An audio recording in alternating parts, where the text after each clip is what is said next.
കാരണവശാലും 6-ാം തീയതി മുതലുള്ള സ്റ്റേറ്റ്മെൻറ്റ് വായിക്കാൻ തന്നില്ല. ചുമ്മാ പെട്ടെന്ന് സ്ക്രോൾ ചെയ്തിട്ട് എൻ്റെ അടുത്ത് ഒപ്പിടാൻ പറഞ്ഞ്.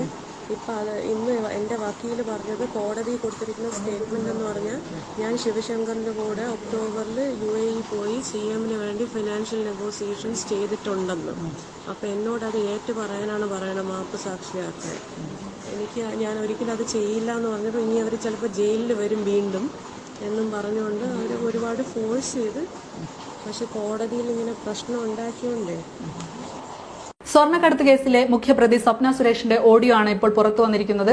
ഇതിനകത്ത് എൻഫോഴ്സ്മെന്റ് ഡയറക്ടറേറ്റിനെതിരെ ഗുരുതരമായ ആരോപണങ്ങൾ ഉന്നയിക്കുന്നത് മുഖ്യമന്ത്രി പിണറായി വിജയനെതിരെ മൊഴി നൽകാൻ എൻഫോഴ്സ്മെന്റ് ഡയറക്ടറേറ്റ് സമ്മർദ്ദം ചെലുത്തുന്നു എന്നാണ് സ്വപ്നയുടെ ഓഡിയോയിലുള്ളത്.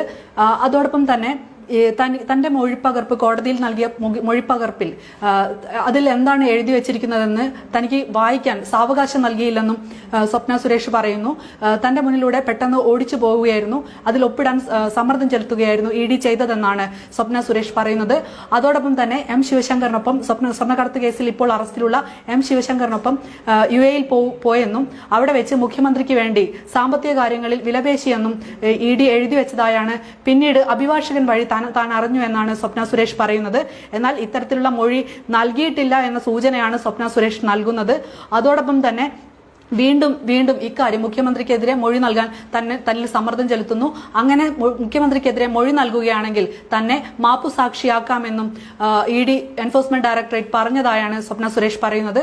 വീണ്ടും ജയിലിലെത്തി തന്നോട് ഇക്കാര്യം പറയണമെന്ന് ആവശ്യപ്പെടുന്നതായും സ്വപ്ന സുരേഷിന്റെ ഓഡിയോയിലുണ്ട്.